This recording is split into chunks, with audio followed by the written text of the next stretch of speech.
kohet si magjari mundshëm i IPS-s apo magjari mundshëm i PD-s, do doj një lloj miratimi de facto apo de jure, ta quajmë si duam, nga kryetari aktual, pra një lloj bekimi do e doj, sepse ne e dim traditën e politikbërjes shqiptare, patjetër, ne këtu nuk do flasim për idealizma të tipit. Bekimi mund të jetë mëkat, mund të kthehet në mëkat, domethënë. Këtë se dim, po në optikën tradicionaliste të mënyrës si është bërë politika në Shqipëri, ne e dim që pa bekimin e të vjetërve, vetëm nëse ata zhduken dhe zhbëhen fare nga arena politike. Më lejo, PS-ja ka traditë vrasjen e babait politik. Po, patjetër qëndron dhe kjo.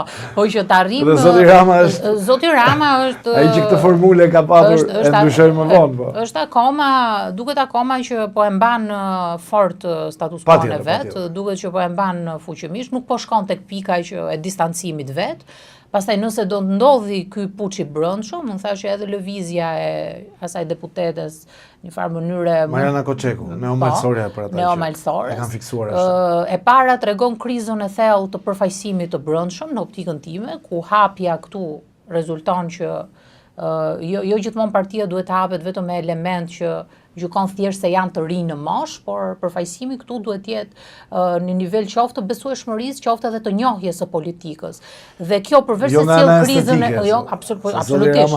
Përteja asaj. Sigur pa foton me qingjat edhe aty. Përteja asaj, pastaj ajo është ajo gjithë respektin, ajo as nuk na jep asnjë lloj krediti në terma politik, por e shikoj që përveç se sjell krizën e përfaqësimit, nga ana tjetër përbën precedencën për një rrezik për atë që mund ta quajmë destabilitet shumicës parlamentare, kill the father, që mund të vi problemi nga të vetët. Pra kriza mund të vi nga të vetët. Zë ishte fundi botës. Absolutisht jo. Absolutisht jo. E shikon që po trazojnë ujrat në PS, pra po vjen ajo epoka e re e fundit të këtyre liderëve që kanë një lidhje të fortë me të kaluarën komuniste, pra jemi në prag të këtij fundit të tranzicionit edhe të partive kryesore politike, dhe ndoshta pse jo, lindja e një zeniti të ri, pra një partie të re, ose pse jo ju parti të reja, ose dikush tjetër.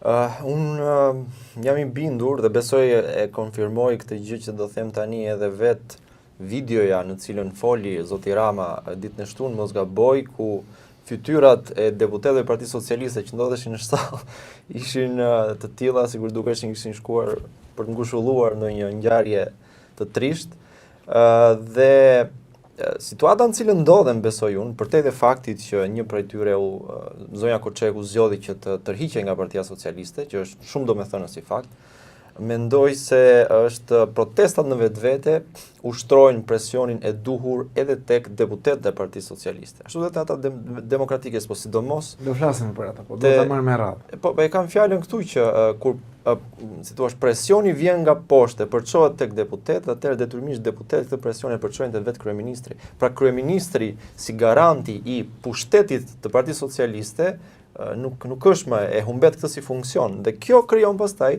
tensionet brendshme dhe krizat brendshme. Kur vjen puna tek Partia Socialiste, unë e shoh të mundur reformimin e saj në të njëjtat terma siç ndodhi, le të themi, reformimi i Partisë Punës në vitin 91 kur ndodhi, pra, nga ajo që ishte në Parti Socialiste. Pra, duhet të them këtë gjë që e para punës Partia Socialiste detyrimisht qartazi duhet të ikë nga pushteti, Edi Rama duhet dal nga jashtë skenës politike, dhe pastaj ndoshta në rrugtime sipër ata janë të aftë, ose nëse do të tregohen të aftë, të reformohen së brendshmi, jo thjesht me një figurë apo me dy, por në qasje mentalitet, të pranojnë gabimet që janë bërë në këto 13 vjet, jo gabime estetike, siç tentojnë të bëjnë, pra që edhe ne kemi gabime, edhe diku ka pas korrupsion, po të pranojnë atë që ka qenë sistemi i ngritur prej tyre, sidomos prej Edi Ramës, pra, dhe i sofistikuar prej tij, pra, që gjithë rrjeti patronazhistëve, marrja në krahun e vet gjithë oligarkëve të medias, si thua monopolizimi i ekonomisë nga pak njerëz, me radhë. Kështu që kjo gjë do ndodh, do varet thjesht nga ata që janë brenda Partisë Socialiste, por unë nuk shoh të mundur asnjë skenar që real, si thua, ose që Edi Rama të vazhdoj të jetë aty, të vazhdoj të jap urdhra, të tërheq fijet, si thua, dhe në vend të tij të vendos një figurë si Spiro Pali për të thënë që ja se ku reformuam dhe ne. Do ishte njësoj siç hoqi zonjë Balluku nga pozicioni i ministres për të vënë drejtorin e saj, që sigurisht që është ushtari i bindur i zonjës Balluku. Por gjithsesi unë besoj që zoti Rama nuk do riskonte kaq shumë që një rivale ta promovonte në vendin e tij, se ka mekanizma shumë të dobët për ta kontrolluar, mendoj unë. Unë sinqerisht përtej qefmbetjeve që mund të krijohen kur janë në pushtet brenda një partie, unë nuk e shoh as pak zonjën Spiropali si një rivale serioze të Edi Ramës, sepse minimalisht dikush që është rival e artikulon qasjen e vet, e bazon në disa parime dhe jo në disa metafora kështu ose aludime se çfarë duhet të jetë edhe çfarë qëndrojmë. Dhe sidomos e shpreh vullnetin dhe qasjen kundërshtim, si thua, nëpërmjet votës. Se në fund ditës deputeti ka zë dhe zonja Spiropali në kuvend s'ka folur kur. Deputeti ka votën dhe zonja Spiropali ka votuar gjithmonë siç e ngrë kartonin Taulant Balla. Kështu që me status e Facebooku që aludojnë nga një anë tek Magjari në Hungari dhe nga ana tjetër supozohet Edi Rama këtu në Shqipëri, nuk më duket as pak serioze, as për të dhe as për zotin Braçe, për t'i konsideruar realisht si, le të themi, zëra ndryshe ose leme pastaj kundër brenda e Partisë Socialiste. Më tepër duhet një lloj kështu një skenimi i brendshëm për të evokuar atë që dikur ka qenë debat real brenda Partisë Socialiste dhe që ka qenë, si thua, vlerë e saj si parti, dhe që sigurisht është zhbërë që me ardhjen në krye të Partisë Socialiste të Edi Ramës. Redi, më jepe një koment për Partinë Demokratike. Ti je në kuvend, i shikon, ndoshta ato që njerëzit nuk mund t'i shikojnë për tej kamerës. Po. Si ke parë partitë e mëdha, sa mos në seancën e kaluar? Atëre, unë deputetët e Partisë Demokratike nuk e kam parë kur kaq nervoz sa seancën e kaluar të ditës së shenjtë. Ata fitojnë në klapa. Unë mendoj se ata janë delegitimuar po aq sa dhe deputetët dhe sa vetë Edi Rama, kur vjen puna tek një protestë masive mbar popullore, e cila ata mund të jenë edhe mbështetës të PD-s në protestë, këtë asnjë vë në dyshim.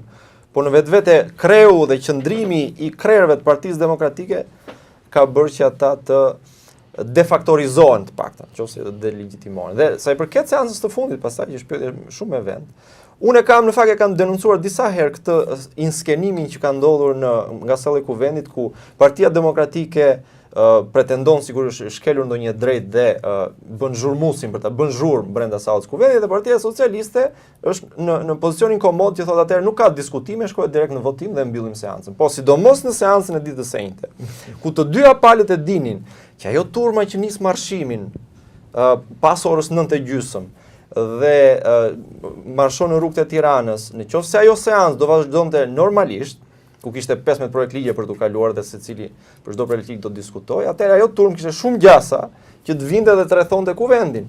Dhe pastaj do bëj skandal i madh ku këta deputetët e dyja palëve do ngujoheshin brenda në kuvend dhe s'do kishin guximin dinin jashtë, aty s'kishte zhbënde as policia. Prandaj ranë të dy dakord që ta prishin seancën, të ikin në orën 7 dhe edhe në orën 7 që ikën prapë aty u pritën te dera e kuvendit nga disa protestues.